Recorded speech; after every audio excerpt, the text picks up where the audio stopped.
I just got promoted, thanks Frank. Just FE UK, but we're the important one. Thank you. Obviously, today's event is all about inclusivity and business growth. I think it's probably fair to say the emphasis has probably been on the first half of that sentence up until now, and rightly so. There's a big job to do. So I'm probably the person who's going to be looking through the other end of the telescope.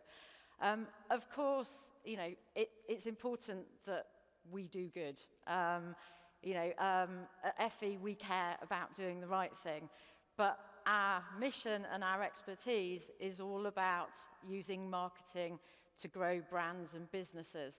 So one of the things that we've been working with Creative Equals on, and I'll share some of the key findings from this research project, is going, actually, is there a relationship between the two? If you look at the most effective marketing cases, are they also the cases that exhibit the sort of strongest manifestation of inclusivity? So that's what I'm going to be sort of showing you about in the next few minutes. So I think probably to start with, we'll say, what do we mean by marketing? I know lots of people have stood on this stage and said, you're all brand people, you're all marketing people. And then actually when we heard you talk a few minutes ago, from lots and lots of different disciplines. So it's probably worth just making sure we're all on the same page. So what we mean by marketing is something that has an impact, ideally you can measure, so you know whether you've done it or not. It should change people's minds, it should change attitudes, change behaviours. If it doesn't do that, I don't know, it's entertainment, or maybe it's content. Not keen on that word, expensive content.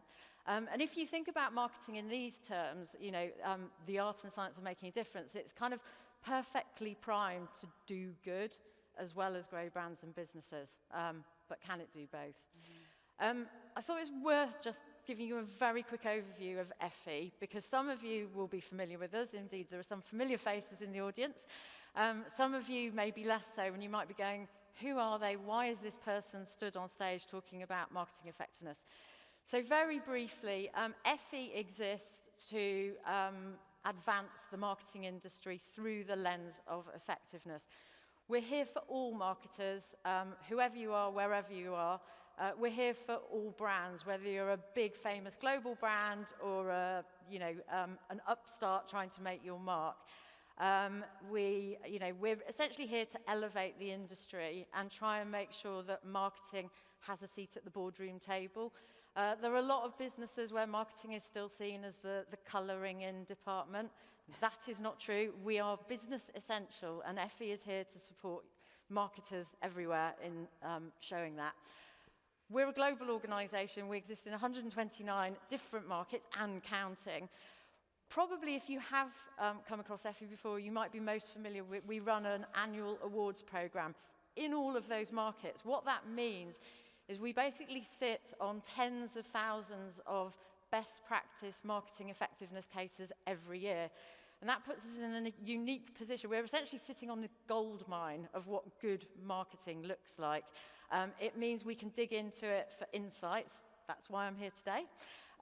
But we also can do training, etc. So hopefully that gives you a little bit of an overview about FE and explains why I'm standing here now. We know about effectiveness. We're passionate about effectiveness, and looking at it through different lenses is what we're all about. So back to the question, can inclusive marketing grow brands and businesses? As I've mentioned, we partnered with Creative Equals to conduct an analysis of all 52 award-winning and finalist cases from the UK last year. Creative Equals used their proprietary diagnostic tool to kind of look at sort of decoding the true impact of effectiveness across all 52 of those cases. A wee bit of geeky methodology before we get into the interesting stuff. So this is how those 52 cases divided from kind of the top award winner to the bottom.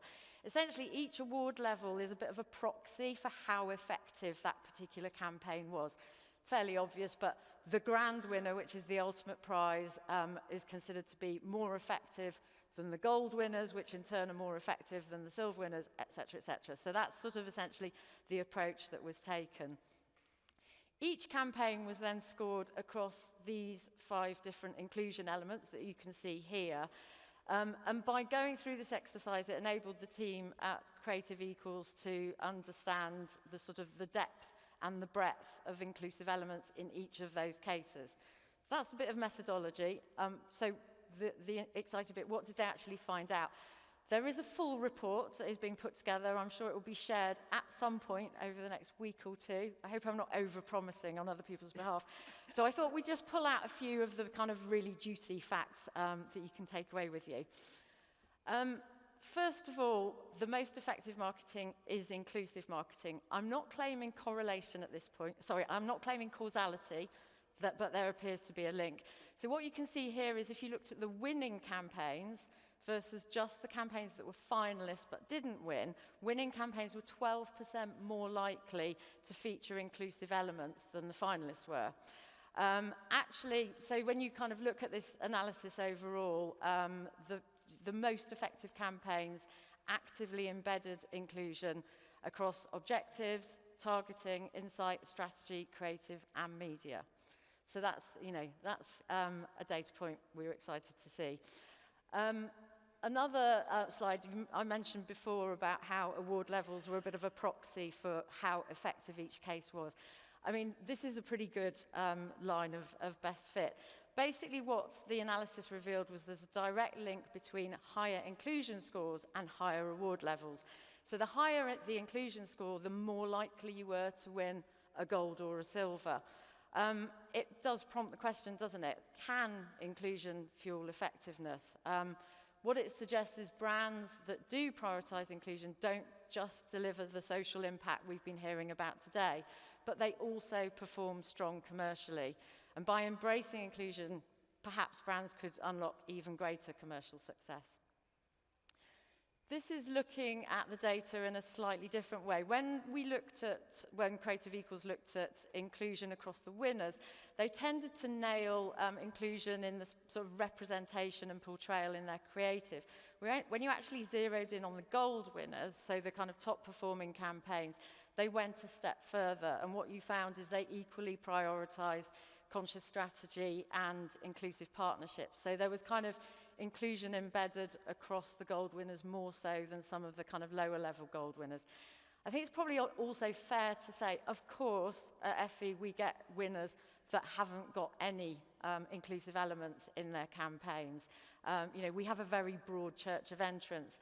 But it does beg the question, could even these campaigns have been even more effective if inclusive marketing had been more considered? Very, very quickly, I just thought it was worth touching, in case you're going, yeah, I'm not sure about this particular study. This is from a completely different data source. This is actually a study by Ipsos, where they looked at the sort of the top performing versus bottom performing campaigns on their index in terms of they've got a sort of DEI index. And as you can see, there's really positive shifts from the lower performing to the top performing. So it's brilliant to sort of see it demonstrated in a completely separate study as well. I'm going to have to wrap up soon, so I'm going to whiz through my final few slides. I just thought it was worth touching on a couple of campaigns that were gold winners last year. So one of the top performing for the FE Awards, but also scored the maximum five score in the Creative Equals analysis. First up, McCain's We Are Family campaign, which you might have seen. Basically, McCain's had a problem. They were losing share to own label, chips are chips. And they, through their research, recognised that there was a real lack of diverse family representation in media. I think 84% of consumers they spoke to were unable to recall seeing families like theirs on screens. So they developed this campaign, they've run it over a number of years, and it was a way of connecting with their audience. These are the results. I mean, it transformed their business, and I think the key takeaway from this is that actually if you overtly appeal to minority audiences, it doesn't alienate the majority. Big populist brands like McCain can do it and still win. A different example was Ford Transit vans. So they did a mental health campaign aimed at the construction industry. The construction industry is very macho culture. They're very good at thinking about their physical safety, but it's not okay to talk about your mental health and your safety in that space. So they did a partnership with the Lighthouse charity, where they created these sort of higher vis mental health jackets and an outreach program. These were the results. I mean, you know, they changed attitudes, importantly changed behavior, they even saved lives. And I think sort of the takeout from here is that sort of you might find an underserved audience that's not the one you expect. Construction workers probably doesn't feel like an underserved group, but you can really make a difference to their lives if you dig deep. Without further ado, I'm going to hand over to Debbie, who's going to tell us a bit more about the themes that they found in those cases. Thank you, Rachel. I don't have a lot of time.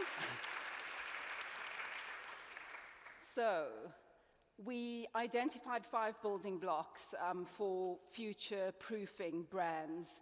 And the first one is community impact. This is about moving the needle, not just the narrative.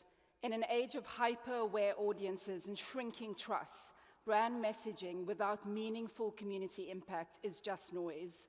The future belongs to brands that show up with actions, not just ads. So we need to stop just measuring sentiment and start measuring change. The second one is about inclusive segmentation, and this is really about moving the casting from going wide to going really deep. And this is not about ticking boxes, it's about unlocking real relevance. The audiences you're overlooking may be the ones most aligned with your brand's values and their potential. And so it's time to stop chasing only scale and start building depth where it matters most. 3, conscious strategy. Move from add-on to really building within.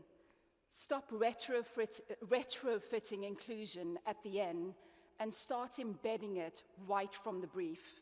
From insight to impact, from reactive fixes to proactive frameworks. Conscious strategy is what builds trust, relevance, and brand equity. Inclusion isn't an afterthought. It really is the blueprint.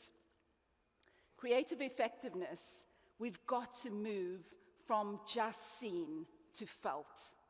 We're done checking boxes on screen. We're integrating diverse voices behind the camera, in the brief, and throughout the process. It's about lived experience, shaping authentic storytelling. Creative effectiveness isn't just about reach, it's about resonance.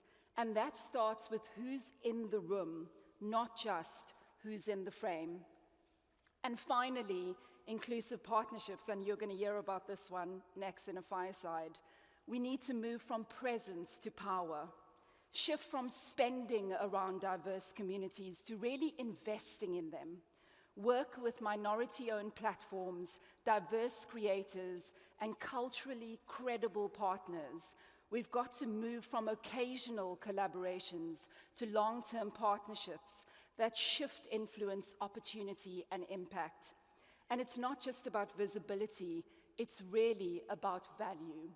And I'd like to take this opportunity to very quickly shout out the strategy team at Creative Equals, especially Naveen Son, who led the analysis and the insight development, and also to the FE team for really collaborating and partnering with us and giving us the opportunity to share this qualitative analysis today. And I'm going to hand over to the lovely James Robinson, who is an expert at creative effectiveness.